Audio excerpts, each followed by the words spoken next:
toxic. Then we move on to Sue Ann and Blake. Woo, this Blake is a piece of work. Blake is a piece of work. Oh my goodness. Sue Ann don't like Blake either. This is all game playing. So I don't know why people are mad at Blake for staying on the show. All these people are playing games. I really don't think that you can be kicking off Blake because Blake is playing games, which he is, because he doesn't really like Sue Ann that much like that. Sue Ann knows that Blake is not a fit for her, because what Sue Ann said on this episode was that after her friend, what was her friend's name? Paul, sat down and talked to her. Paul actually said that he felt Anthony would be a better fit for Sue Ann because Anthony would let her have the spotlight and be in the forefront. And Sue Ann said, I know, and I like that because I like to be in the forefront. Because Sue Ann is smart. She's a high-powered attorney running around driving in a Maserati on TV, high-profile cases. She definitely is in the forefront. And let me tell you, there's no way a man like Blake would let her be in the forefront. He would give her a hard time.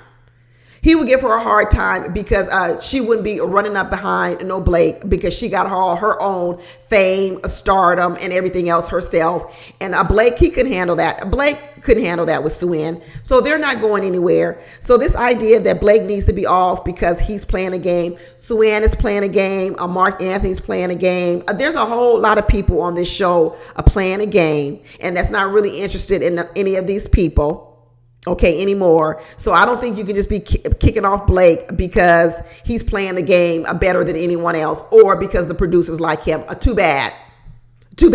He still got a woman vouching for him. He still got a woman going hard and saying he's my number one. So as long as you got someone saying you're their number one, you should stay. That's how I feel. If you don't have anyone saying you their number one, then maybe you should go. Because right now, the people that aren't number ones are Marcia's not a number one and Blue's not a number one for anyone. That's why Blue ended up going home. We're going to talk about that. But hey, Blake is somebody's number one. As much as you don't like him, he's still somebody's number one. So I don't think he should be kicked off either. But Blake over here talking about he was glad Anthony was coming on a date because Anthony can add some comedic value. Like Anthony is his wingman. That's like saying, yeah, I'm going on this date and I'm going to bring my good friend so he can add some little flavor to the date, because we know Blake has no flavor. He has no comedy. He has no fun conversation. So he says, I hope Anthony does come because he can be my wingman and add some comedy to the conversation, because I've got none of that to serve up. All I've got are questions and interrogations. Woo! I know why Blake has 3 baby mamas, because he's the same thing as Jeffrey. This is why he and Jeffrey didn't get along. If you think about Jeffrey and Blake, they really are the same people. Blake has 3 baby mamas because none of them women wanted to stay with Blake. We keep thinking Blake left all these women, but probably what it is these women left Blake. That's why he's got 3 baby mamas. The same way Jeffrey's got 2 baby daddies that don't want to talk to her because they're done with her. Blake has 3 baby mamas because they didn't want to talk to him. Blake and Jeffrey are the same people, and that's why they butted heads. They both try to present real well. Blake tries to present like he's this strong figure, going to take care of you, and all he is going to end up being an abuser of you. And then Jeffrey's the same way. She tries to act like she's a demure, sweet woman, and then once in the relationship, she's going to abuse you. Jeffrey's going to abuse some people. They're the same people. This is why they didn't get along. And this is why when they started pairing up, they started going at it like cats and dogs.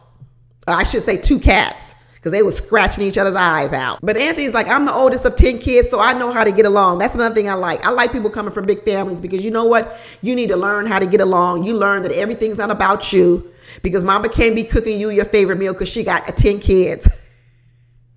10 kids. I'm married to an only child. He think everything should be about him sometimes. I said, oh boy, no, not at all. I like people who come from big families. They know how to get along. They know how to compromise. They know how to not always make everything for themselves. They know how to sacrifice. I like people who come from big families.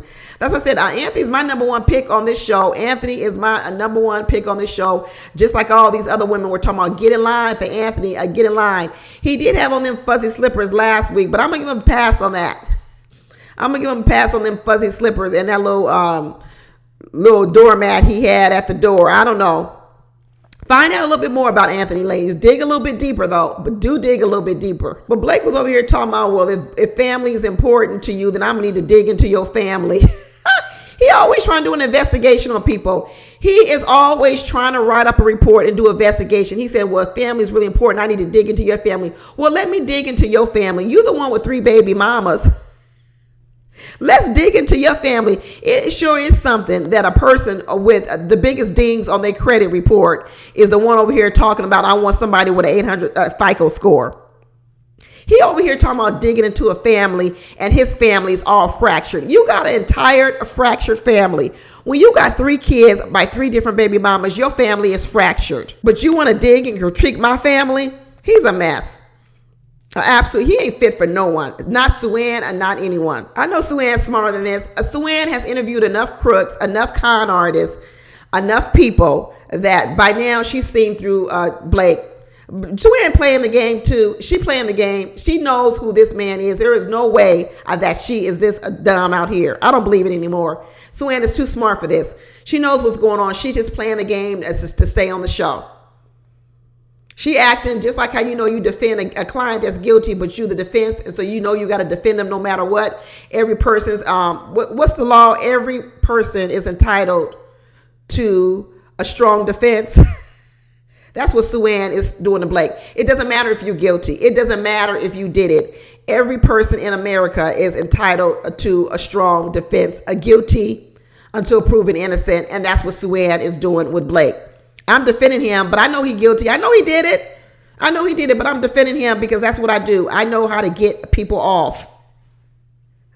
Woo! And that's what she's doing. Like, I'm getting Blake off. And let me tell you, Jeffrey over here thought that she was saying something bad about Sue when she was calling her advocate Sue. This shows you how maybe dumb Jeffrey is.